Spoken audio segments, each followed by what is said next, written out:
You probably want less bureaucracy, right? I do. I want less bureaucracy. You want more efficiency. I do. I want more efficiency. You want taxpayer money spent wisely. I do. Congrats on becoming a Republican. Yeah. Yeah. My parents would be proud.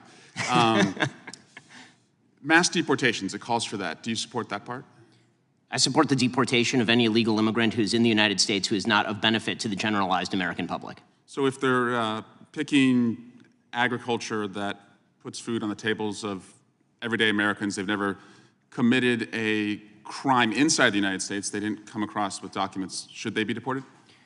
If they have not paid taxes and if their draw on the taxpayer benefits are larger than the contribution they are making to the economy, or if they're involved in criminal activity, they should be deported. How do we measure that?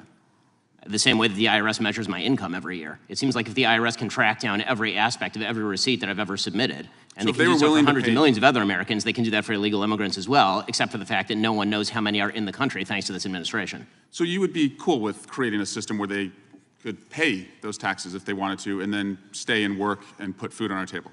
It depends on how long it would take for them to pay the taxes, and they would also have to go presumably to the back of the line, although I'm not sure why I'm testifying about immigration policy at this point. How about banning the abortion pill? That's part of Project 2025. Do you support that part? I think that that's a state-by-state issue on a personal level. I'm just asking you. Sure, I'm a fully pro-life person, which means that I'm not in favor of the distribution of the abortion pill. Banning same-sex marriage, what about that part? I am in favor of traditional marriage between a man and a woman, and I'm perfectly fine with anyone having any sort of voluntary sexual arrangement they seek. That's a different thing from whether the government should attach benefits to that personal relationship. But you think it's a sin to have same-sex marriage? I mean, I'm confused. Are you asking me as a religious Jew what I think about biblically? I'm just asking, is it a sin to be gay? Is it a sin to be gay? I mean, how long do we have here? 2 minutes? I mean, if the basic idea is that sexual orientation is up for government regulation, I'm not in favor of the government regulating the private consenting sexual activity of adults. That is a different thing, once again, from whether the government ought to engage in actual benefits for particular sexual arrangements that adults make. But again, just you to me, is it a sin or not?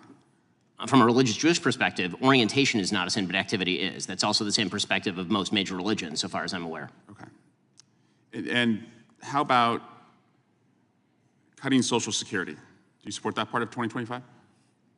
I'm not sure what Project 2025's position on Social Security is. I'm in favor of the restructuring of Social Security along the lines of privatization and lowering and increasing the retirement age, because you, as well as every other congressperson, knows Social Security is going to go bankrupt, and yet everyone seems to have an interest in lying about it for the next decade and a half until we have to take austerity measures or radically increase inflation or taxes. And bans against books about slavery. Do you support that part about? Why would I possibly be in favor of bans about books about slavery? That would be absolutely ridiculous. What I am in favor of is the idea that school libraries should be able to make decisions along the lines of what exactly is appropriate for, say, a 7th grader and whether they ought to be treated to cartoons and genderqueer. That's not quite the same thing.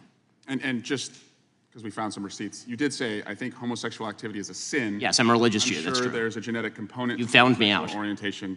But the view of all religious people I know has always been that sexual behavior is something that is up to you.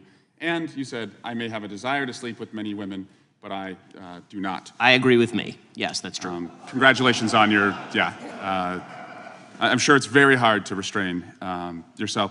Mr. Chairman, I just want to shift to Alvin Bragg. He was supposed to be here this week, and he's not coming.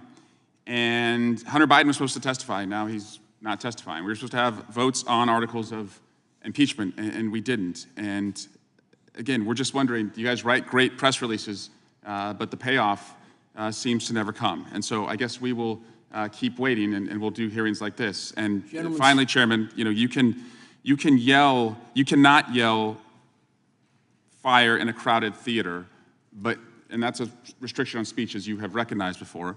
But you can yell theater in a crowded fire, and you all can continue to do that all you want, and we'll just waste the American people's time. Gentleman's time has expired, and I remind him of the first rule of holes. When you're in one, stop digging.